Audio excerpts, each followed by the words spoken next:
नमस्कार विद्यार्थी मित्र मैत्रिणींनो, केसागर पब्लिकेशनच्या केसागर करिअर अकॅडमी यूट्यूब चॅनलवर पुन्हा एकदा स्वागत आहे. डिपार्टमेंटल सीडीपीओ परीक्षा पूर्वीच्या ज्या आपल्या सेशनमध्ये आपण सिलेबस डिस्कस केला होता, ज्याप्रमाणे आपण सिलेबस डिस्कस केलेला आहे. पेपर 1 मध्ये तुम्हाला मराठी, इंग्रजी आणि तुमचा जो जीकेचा भाग आहे त्याची बरीच पुस्तके इथं सजेस्ट केलेली आहेत. पेपर 1 मधला 5वा आणि 6वा घटक आणि पेपर 2 पूर्णपणे तुमच्यासाठी इथं नवीन आहे आणि ज्याच्यासाठी खूप पुस्तक नाही. तो आपण इथं काही मोफत डेमो लेक्चर्स देणार आहोत. बाकी पेपर 1 मधील 5 आणि 6 घटक आणि पेपर 2 पूर्णपणे तुम्ही बॅचेस जॉइन करू शकता. मी माझा नंबर पाठीमागच्या लेक्चरमध्ये शेअर केला. बाकी सगळी पुस्तकं तुम्ही केसागर पब्लिकेशनच्या ऑफिशियल वेबसाईटवरून परचेस करू शकता. चॅनलवरती नवीन असाल तर चॅनलला लाईक करा, शेअर करा, जास्तीत जास्त विद्यार्थ्यांपर्यंत पोहोचवा. आणि लक्षात घ्या, आता याच्यामध्ये आपण काही डेमो लेक्चर्स घेणार आहोत. ज्याच्यामध्ये पेपर 2 मधला एक पहिला नियम पहिला म्हणजे आपण अ, अनुक्रमेप्रमाणे न घेता काही महत्त्वाचे जे आहे ते आधी घेतोय. त्याच्यामध्ये महाराष्ट्र नागरी सेवा रजा नियम 1981 आपण इथे बघतोय. आता हा जो नागरी सेवा रजा नियम आहे हा तुमच्या सिलेबसमध्ये आहे. याच्यामधल्या काही महत्त्वाच्या तरतुदी आपण बघणार आहोत आणि त्याच्यावरती क्वेश्चन कसे विचारले जातात ते देखील आपण इथं बघणार आहोत. ठीक आहे, ओके, क्लिअर. बघा, रजेची सर्वसाधारण तत्वे. आता लक्षात घ्या, जेव्हा तुम्ही ओरिजिनल गव्हर्नमेंटचं डॉक्युमेंट ओपन करताना त्याच्यामध्ये खूप किचकट भाषेमध्ये दिलेलं असतं आणि ते वाचताना डिफिकल्ट पण जातं आणि तेवढं आपण इंटरेस्टने वाचू पण शकत नाही. सो अशा पद्धतीने तुम्हाला इथं नोट्स मिळणं गरजेचं आहे. डायरेक्ट तुम्ही याच्यामध्ये नियम केले तरी चालतील. बाकी आपली जी प्रॉपर बॅचेस आहेत, बॅचेसमध्ये तुम्हाला याच्याही पेक्षा डिटेलमध्ये सगळं मिळून जाईल. तर इथं आपण टू द पॉइंट की काय विचारलं जाऊ शकतं एक्झाममध्ये तुम्हाला इथं सांगते मी. बघा, तुम्हाला साधा सिंपल क्वेश्चन येऊ शकतो, की खालीलपैकी कोणत्या नियमामध्ये किंवा तुम्हाला काय करतात माहिती का? सुरुवात क्वेश्चनची कशी करतात? महाराष्ट्र नागरी सेवा रजा नियम 1981 अंतर्गत. आता हे दिल्यामुळं काय होतं? आपण थोडंसं घाबरतो, कन्फ्यूज होतो. एक्झामचं टेम्परामेंट असतं. एवढ्या मोठ्या वर्डनं जर क्वेश्चनची सुरुवात होत असेल, कारण असे 10 ते 12 नियम तुम्हाला करायचे. सो लोकसेवा आयोगाची ही पद्धत आहे क्वेश्चन विचारायची. तर इथे तुम्हाला क्वेश्चन विचारला जातो, की महाराष्ट्र नागरी सेवा रजा नियम 1981 अंतर्गत रजा हक्क म्हणून मागता येत नाही. हे खालीलपैकी कोणत्या नियमा अंतर्गत दिलेलं आहे? ऑप्शन मध्ये तुम्हाला नियम क्रमांक 10, नियम क्रमांक 11, नियम क्रमांक 12 जे काय असेल ते असेल दिलं जाईल. ठीक आहे, ओके. तर हे नियम तुमचे पाठ असले पाहिजेत. आता आपण फक्त रजा नियमच करतोय का? मीच तुम्हाला सांगितलं की 10 ते 11 नियम आपण करतोय. तर वारंवार रिव्हिजन खूप जास्त गरजेचे आहे आणि सगळ्यात महत्वाचं एमसीक्यू. ठीक आहे. तर नियम क्रमांक 10 मध्ये तुम्हाला दिलंय की रजा हक्क म्हणून मागता येत नाही. लक्षात घ्या, ठीक आहे. सिंपल क्वेश्चन बनवू शकतो का? कोणत्या नियमामध्ये दिले किंवा रजा हक्क म्हणून मागता येईल? ओके. त्याच्यानंतर बघा, नियम क्रमांक 10 मध्येच तुम्हाला दिले की रजा मंजूर करणारा सक्षम अधिकारी प्राधिकारी लोकसेवेच्या निकडीमुळे रजा नाकारू शकतो का, रद्द करू शकतो का? ठीक आहे. मला क्वेश्चन अगेन फ्रेम होतो की महाराष्ट्र नागरी सेवा रजा नियम 10 अंतर्गत रजा मंजूर करणारा सक्षम अधिकारी किंवा प्राधिकारी लोकसेवेच्या निवडीमुळे डॅश डॅश करू शकतो. ऑप्शन मध्ये असेल रजा नाकारू शकतो, रजा नाकारू शकत नाही, रजा रद्द करू शकतो. जे काय असेल ते असेल. तर तुम्हाला काय लक्षात ठेवायचं की नियम क्रमांक 10 मध्ये काय दिलंय की रजा मंजूर करणारा. आता रजा कोण मंजूर करतं हेही तुम्हाला विचारलं जातं. सक्षम अधिकारी, बरोबर, प्राधिकारी. ओके. कशामुळे रजा रद्द करू शकतो? लोकसेवेच्या निकडीमुळे. ते प्रत्येक पॉइंट वरती म्हणताय तुम्ही फक्त नियम बघू नका, बरोबर. याच नियमाला धरून तुम्हाला प्रत्येक पॉइंट वरती क्वेश्चन विचारले जाऊ शकतात. तर नियम क्रमांक 10, प्राधिकारी लोकसेवेच्या निकडीमुळे काय करू शकतो? एक तर रजा नाकारू शकतो किंवा रजा रद्द करू. ओके. तर आता हा जो नियम आहे, दुसरा पॉइंट याच्यातला, याच्यावरती 4 ते 5 क्वेश्चन इझिली तयार होतात. लक्षात आलं? तर अशा पद्धतीने जेव्हा तुम्ही प्रत्येक नियम अभ्यासाल ना, तेव्हा तुम्हाला इथं थोडंसं परिपूर्ण तुमची प्रिपरेशन होऊ शकते. नियम क्रमांक 10 मध्येच तुम्हाला रजा मंजूर करणाऱ्या प्राधिकाऱ्यास कर्मचाऱ्याने मागितलेला रजेचा प्रकार बदलता येत नाही. तुम्हाला क्वेश्चन दिला जातो किंवा खालील विधानांचा विचार केला करा असं म्हटलं जातं, की महाराष्ट्र नागरी सेवा रजा अधिनियम किंवा नियम जे काय असेल ते असेल 10 अंतर्गत रजा मंजूर करणाऱ्या प्राधिकाऱ्याला कर्मचाऱ्याने मागितलेला रजेचा प्रकार डॅश डॅश. पहिला ऑप्शन असतो बदलता येतो, दुसरा ऑप्शन असतो बदलता येत नाही किंवा अजून काही ऑप्शन असू शकतात. तर इथं त्याचा प्रकार बदलू शकतो का प्राधिकारी? बदलू शकत नाही. हे कोणत्या नियमामध्ये दिले? नियम क्रमांक 10 मध्ये दिले. बरोबर. नियम देऊन तुम्हाला तरतूद विचारली जाऊ शकते, तरतूद देऊन नियम विचारला जाऊ शकतो. सांगता येत नाही. बरोबर.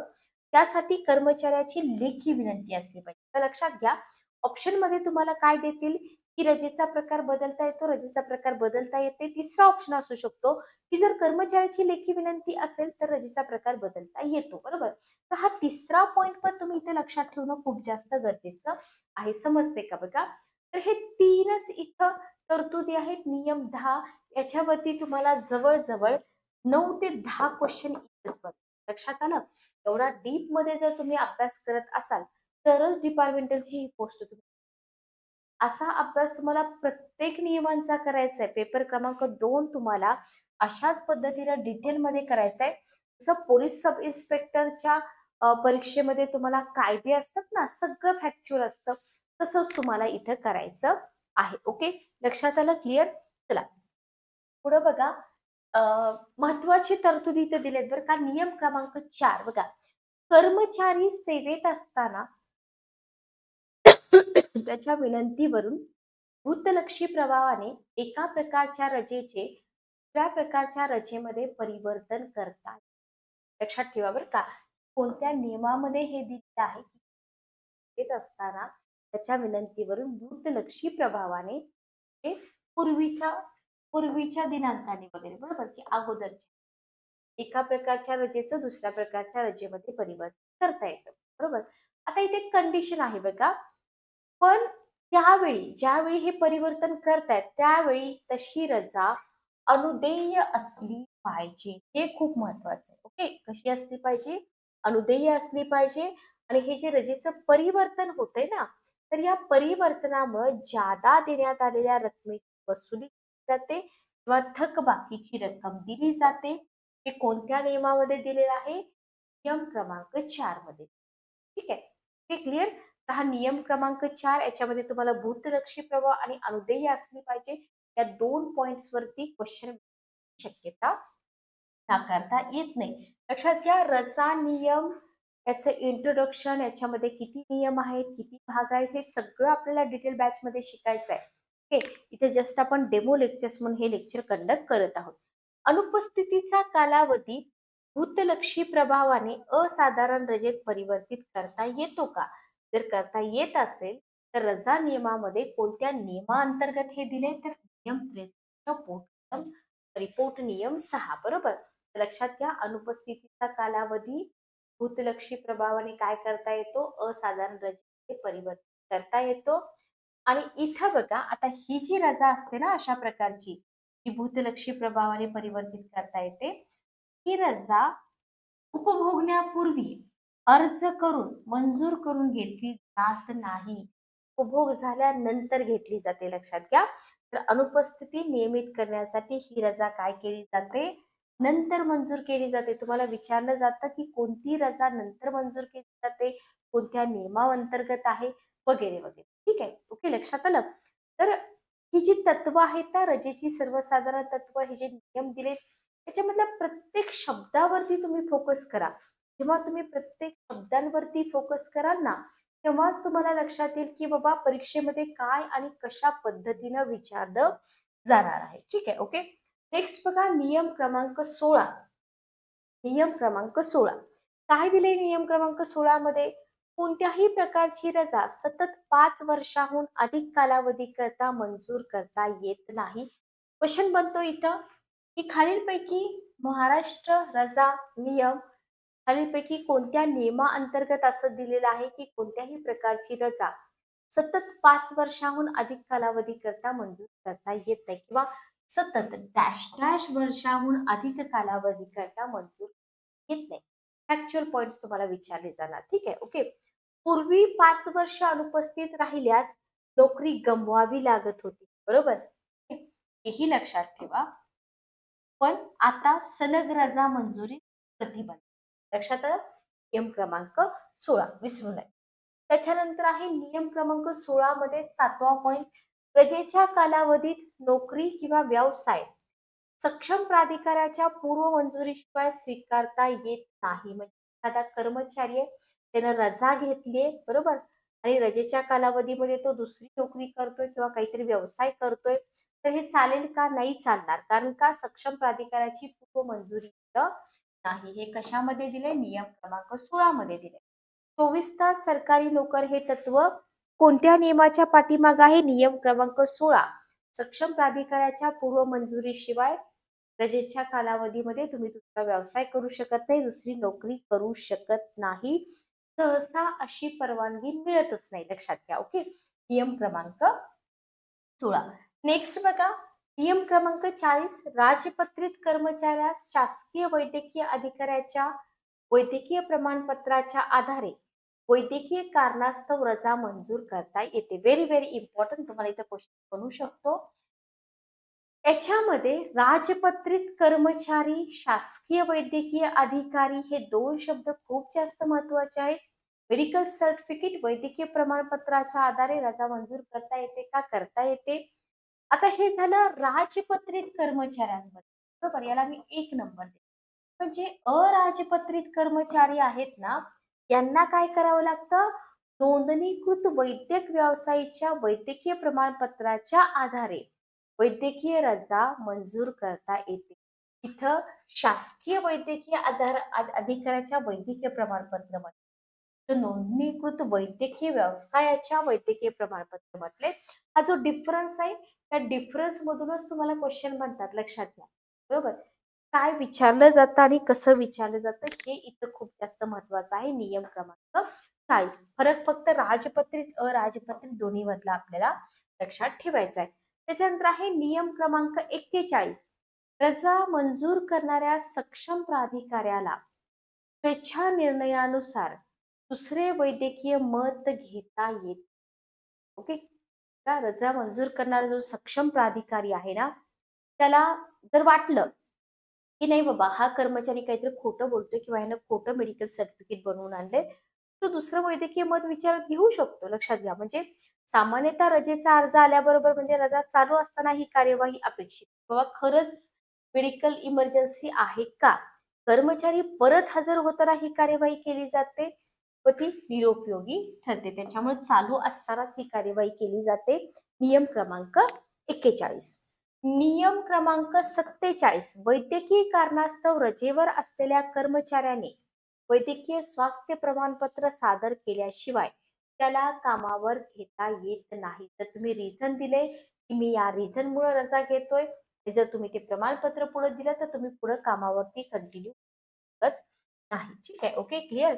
नेक्स्ट बघा, नियम क्रमांक 48, रजा संपल्यानंतर बघा, रजा संपल्यानंतर कामावर अनुपस्थित जर राहिलात तर शिस्तभंगाची कारवाई कोणत्या नियमाअंतर्गत होते? नियम क्रमांक 48 अंतर्गत होते. असे क्वेश्चन खूप जास्त येण्याची शक्यता असते.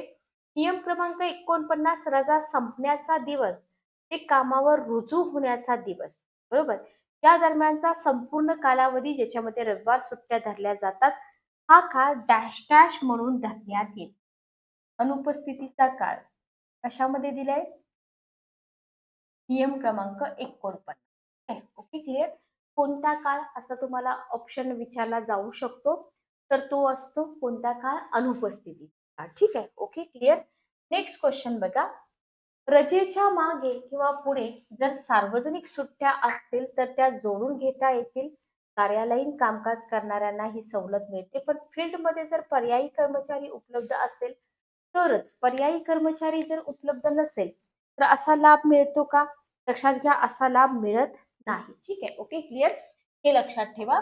नेक्स्ट बघा, नियम क्रमांक 22, राजीनाम्यामुळे कर्मचाऱ्याच्या शिल्लक रजेवरील हक्क सामान्यतः संपतो. सिंपल सेंटेन्स आहे. बरोबर आहे. बरोबर. पण सरकारी कर्मचाऱ्याने आपल्या पदाचा राजीनामा देऊन शासनाच्या अन्य विभागास नामनिर्देशनाने नेमणूक स्वीकारल्यास तो राजीनामा तांत्रिकदृष्ट्या त्याचा स्वतःचा आहे का नाही, तो ज्या पदाचा आहे त्या पदाचा राजीनामा आहे, बरोबर समजला जातो. आणि शासकीय सेवेचा नाही, त्याच्यामुळे राजीनाम्याच्या दिवशी शिल्लक असलेली सगळी रजा नवीन नियुक्तीच्या ठिकाणी काय केली जाते, हिशोबात घेण्यात येते. खूप जास्त महत्वाचं आहे. जर तुम्ही राजीनामा देत असाल, वैयक्तिक राजीनामा, पदाचा नाही राजीनामा, ठीक आहे, पदाचा राजीनामा असेल तर त्या ज्या रजा असतात ना, त्या रजा पुढे काय केल्या जातात, कंटिन्यू केल्या जातात. हे कशामध्ये दिले, कोणत्या नियमामध्ये दिले, नियम क्रमांक 22 मध्ये दिले, तुम्हाला विचारलं जाऊ शकतं. ठीक आहे, okay, clear.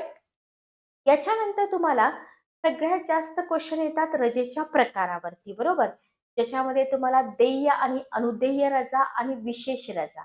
Okay, factual question राहतात की अर्जित रजा कशामध्ये आहेत, नियम क्रमांक 50-51. नियम क्रमांक 50-51. अर्धवेतनी रजा नियम 60, परिवर्तित रजा नियम 61, अनर्जित रजा नियम 62, असाधारण रजा नियम 63. आता हे कंटेंट तुम्हाला अ गट आणि ब गट अशा पद्धतीने जोड्या नाव म्हणून सुद्धा दिलं जाऊ शकतं. तिथं कन्फ्युजन होऊ शकतं आपलं की बाबा अर्जित रजा कोणत्या नियमामध्ये दिलेत, अर्धवेतनी रजा कोणत्या नियमामध्ये दिलेत, बरोबर. असं तुम्हाला क्वेश्चन बनू शकतो किंवा विशेष रजेबद्दल पण असा क्वेश्चन बनू शकतो. प्रसूती आणि गर्भपात रजा अ गट, ब गट, विशेष विकलांगता रजा नियम 75, विशेष विकलांगता रजा अपघाती इजा आणि हेतू 75-76 लागोपाठ आहेत. लक्षात ठेवा. रुग्णालयीन रजा नियम 77, खलाशांची रजा नियम 78, क्षयरोग, कर्करोग, कुष्ठरोग, पक्षाघात नियम 79 आणि अध्ययन रजा नियम. तर हे जे देय अनुदेय रजा आहेत आणि विशेष रजा आहेत ना, तर याच्यावरती तुम्हाला क्वेश्चन अ गट ब गटामध्ये जोड्या विचारले जाऊ शकतात किंवा फिल इन द ब्लँक्स मध्ये विचारले जाऊ शकतात. ठीक आहे, ओके. आता इथे तुम्हाला अनुक्रमांक 3 आणि 4 हे अर्धवेतनी रजेचाच उपप्रकार आहे असं दिलेलं आहे, लक्षात ठेवा. हे क्लिअर. तर हे आपल्याला इथे थोडंसं टिप दिलेली आहे, बाकी हे सगळं तुम्हाला डिटेलमध्ये बॅचमध्ये होऊन जाईल. आता याच्यामध्ये तुम्हाला हे प्रकार तर तुम्ही बघितले, ते पुढे आपल्याला विचारलं जाऊ शकते की हे देय आणि अनुदेय रजेची वैशिष्ट्ये काय आहेत, बरोबर. अर्जित रजा काय असते, ज्याचा नियम क्रमांक 50 आहे. याच्यामध्ये तुम्हाला अर्जित रजेबद्दलची इन्फॉर्मेशन विचारली जाऊ शकते. ठीक आहे, तुम्हाला सांगते आपल्याला काय काय विचारलं जाऊ शकतं. त्याच्यानंतर तुम्हाला अजून काय विचारलं जाऊ शकतं, अर्धवेतनी रजा म्हणजे काय, ओके. त्याच्यानंतर तुम्हाला विचारलं जाऊ शकतं परिवर्तित रजा म्हणजे काय, जी नियम क्रमांक 61 मध्ये आहे. ओके. त्याच्यानंतर तुम्हाला अनर्जित रजा नियम क्रमांक 62, बरोबर, कोणत्या स्वरूपामध्ये मंजूर केली जाते, किती दिवसापर्यंत ही रजा मंजूर करता येते. अशा पद्धतीचे क्वेश्चन तुम्हाला विचारले जातात. त्याच्यानंतर असाधारण रजा, बरोबर, ह्याच्यावरती तुम्हाला क्वेश्चन विचारले जाऊ शकतात. त्याच्यानंतर तुम्हाला प्रसूती रजा, गर्भपात रजा याच्याबद्दल क्वेश्चन विचारले जाऊ शकतात. फॉर एक्झाम्पल, महिला कर्मचाऱ्यांना डॅश डॅश दिवस पूर्ण वेतनी रजेच्या स्वरूपामध्ये हे विचारलं जातं तुम्हाला. Okay, clear. त्याच्यानंतर तुम्हाला अजून काय विचारलं जाऊ शकतं, तुम्हाला प्रसूती रजा, विशेष विकलांगता रजेबद्दल क्वेश्चन येऊ शकतो. ओके, विशेष विकलांगता रजा अपघात आहे, हेतू पुरस्पर आहे, दोन्ही तुम्हाला विचारलं जाऊ शकतं. नियम 79 बद्दल तुम्हाला क्वेश्चन येऊ शकतो. ठीक आहे, ओके. अशा पद्धतीनं हे फक्त आपल्याला बुलेट पॉइंट्स करायचे नाहीये, तर याच्यामध्ये हे सगळं कंटेंट करायचं आहे, हे तुम्ही लक्षात ठेवा. अध्ययन रजा असेल, त्याच्यानंतर रजा रोखीकरण जे मला नियम क्रमांक 65, 68, 69 मध्ये दिलेलं आहे, हेही तुम्हाला करायचं आहे. आपल्याला वाटतं हे खूप सोपं आहे, पण इतकं सोपं नाहीये. त्यासाठी वारंवार आपल्याला रिव्हिजन लागते. किरकोळ रजा याच्याबद्दलही तुम्हाला क्वेश्चन बनवू शकतो. मोबदला सुट्टी आहे, विशेष किरकोळ रजा आहे. त्याच्यानंतर तुम्हाला अजून याच्यामध्ये बरचसं कंटेंट आहे की ज्याच्यावरती वारंवार क्वेश्चन विचारले जाऊ शकतात. ठीक आहे, तर हे जस्ट एक डेमो लेक्चर होतं. याच्यामधला प्रत्येक नियम, प्रत्येक रजेचा प्रकार आपण डीपमध्ये इथे डिस्कस करणार आहोत. ज्या विद्यार्थ्यांना प्रॉपर बॅचेस जॉईन करायचे आहेत, माझा नंबर मी इथे शेअर 403073 या नंबरवरती तुम्ही मला कॉन्टॅक्ट करा, मेसेज करा किंवा कॉल करा, चालेल, काही हरकत नाही. तर हा जो कोर पार्ट आहे, हा कोर पार्ट व्यवस्थित जेव्हा तुम्ही कराल, तेव्हा तुम्ही पेपरला म्हणजे धाडसाने सामोरे जाऊ शकाल. खूप चांगली पोस्ट आहे, खूप चांगली ॲडव्हर्टाइज आहे. संधीचं सोनं करा, भरपूर अभ्यास करा. बाकीची पुस्तक सूची मी तुम्हाला दिली आहे. त्याच्याबद्दल जर काही अडचणी असतील तर तुम्ही मला मेसेज करू शकता, कॉल करू शकता. चॅनलवरती नवीन असाल तर चॅनलला सबस्क्राईब करा, बेल नोटिफिकेशन ऑन करा म्हणजे लेक्चरच्या ज्या नोटिफिकेशन आहेत त्या तुमच्यापर्यंत पोहोचतील. भेटूया नेक्स्ट सेशनमध्ये. Good day.